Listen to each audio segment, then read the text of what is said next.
Assalamualaikum warahmatullahi wabarakatuh. Okey, saya Nur Syazwani binti Rusmawi. Hari ini saya nak buat pengiraan bersama-sama tuan-tuan dan puan-puan. Bagaimanakah pengiraan faraid yang selama ini kita tengok dekat YouTube, kita tengok dekat video-video. Bagaimanakah pengiraannya? Okey, kita buat sama-sama insya-Allah. Sekejap ya.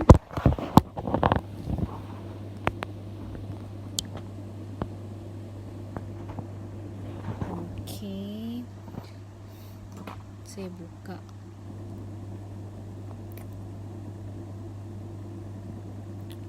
Bismillahirrahmanirrahim. Okey, nampak kan? Okey, kita tengok kes yang ke-31 ini.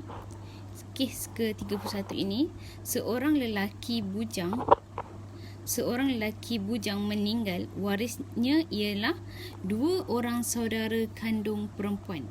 Okey, apabila 2 orang saudara kandung perempuan ini, katakanlah dia memang tak ada ibu, tak ada ayah, tak ada, sebab dia bujang, dia tak kahwin, dia memang tak ada pasangan, tak ada isteri dan tak ada zuriat, tak ada furuk ke bawah, iaitu tak ada anak dan tiada cucu ke bawah. Maka waris yang ada adalah saudara kandung perempuan, maknanya kakak kandung dia ataupun adik kandung perempuan dia. Maka untuk saudara kandung perempuan ini, saudara seibu sebapa perempuan, saudara seibu sebapa perempuan pertama, saudara seibu sebapa perempuan yang kedua. Okey, kita tengok dalam surah An-Nisa ayat yang ke-176. Okey, saya tengokkan dalam ni.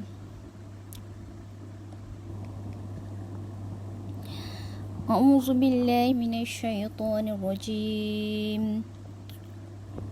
فإن كانت اثنتين فلهما ثلثان مما ترك فإن كانت اثنتين فلهما الثلثان مما ترك.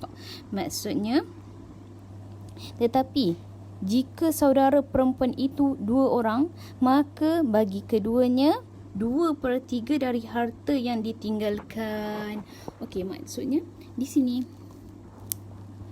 sebab dia lebih daripada 2 orang, maka dia akan dapat 2/3. 2/3 ini akan dibahagi sama rata kepada 2 orang saudara perempuan ini, saudara kandung perempuan ini. Maka 2/3. Yang selebihnya sebab dia dah tak ada waris yang lain. Dia tak ada adik-beradik lelaki, dia tak ada anak saudara lelaki, dia tak ada bapa saudara lelaki, dia dah tak ada datuk saudara lelaki juga. Maka anak kepada datuk saudara lelaki, maka semuanya tak ada, maka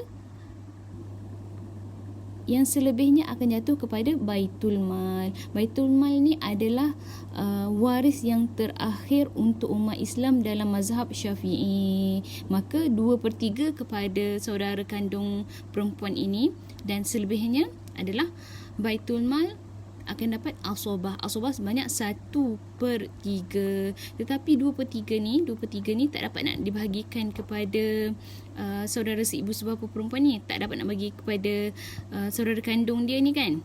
Maka kita besarkan sikit, kita besarkan macam ni, 2 darab dengan 1, sebab 1 ni untuk bahagian untuk saudara perempuan yang pertama, saudara perempuan yang kedua pun dapat 1, maka dia bahagian dia akan dapat 2 bahagian. Maka di sini 2 ni saya dapat daripada sini, 2 darab dengan 1. 1 ni daripada mana?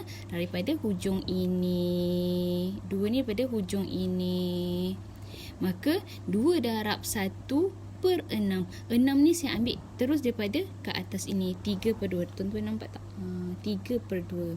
3 darab 2, 3 darab 2 jadi 6. Maka jawapan untuk saudara seibu sebapa perempuan akan dapat 2/6 untuk setiap seorang. Saudara seibu sebapa perempuan pertama dapat 2/6, saudara seibu sebapa perempuan yang kedua pun dapat 2/6.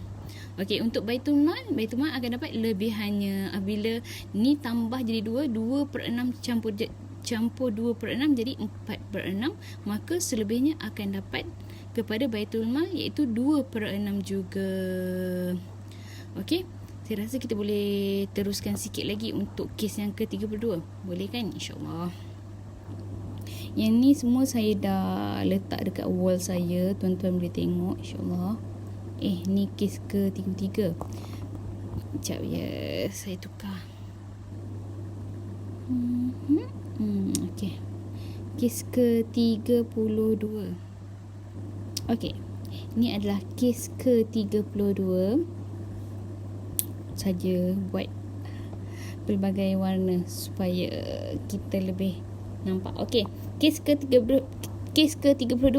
Lelaki meninggal, waris ialah isteri, 2 orang anak perempuan dan ayah. Okey, isteri kita listingkan dahulu semua ahli waris yang ada. Kita listingkan. Okey, tak nampak ya. Okey, sorry.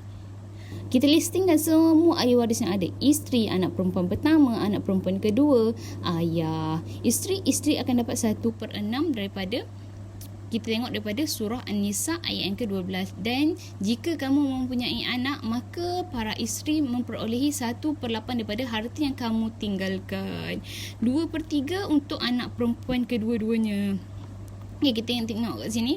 Dan jika anak itu semuanya perempuan dan jumlahnya lebih daripada 2 orang, maka bahagian mereka 2/3 daripada harta. Surah An-Nisa ayat yang ke-11. 2/3 ini untuk anak perempuan dibahagi sama rata.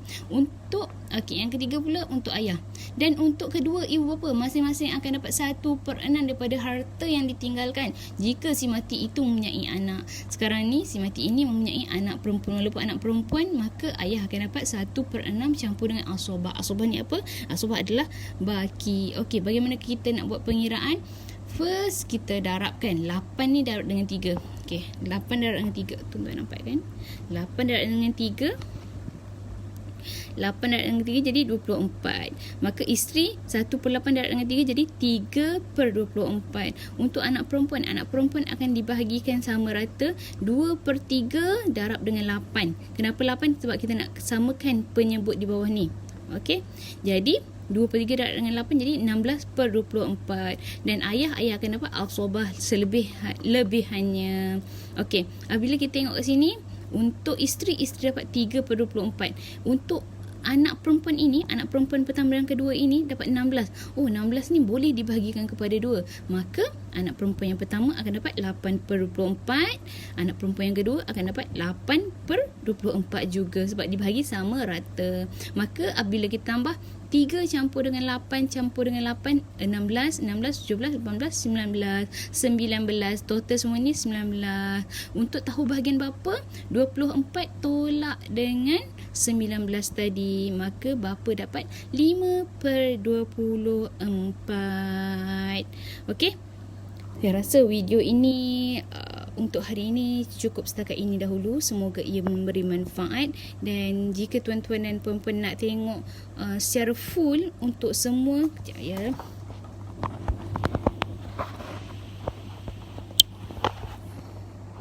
Okey. Jika tuan-tuan dan puan-puan nak tengok secara penuh yang ni kes yang pertama, kes ke-31 dan kes ke-32, tuan-tuan dan puan-puan boleh tengok di wall Facebook saya. Sebab di TikTok dan di YouTube kita tak boleh nak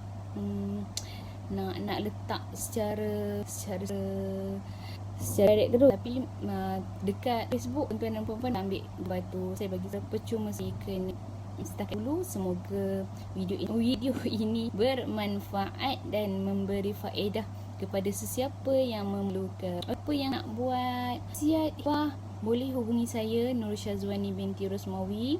Saya sedia memberi khidmat.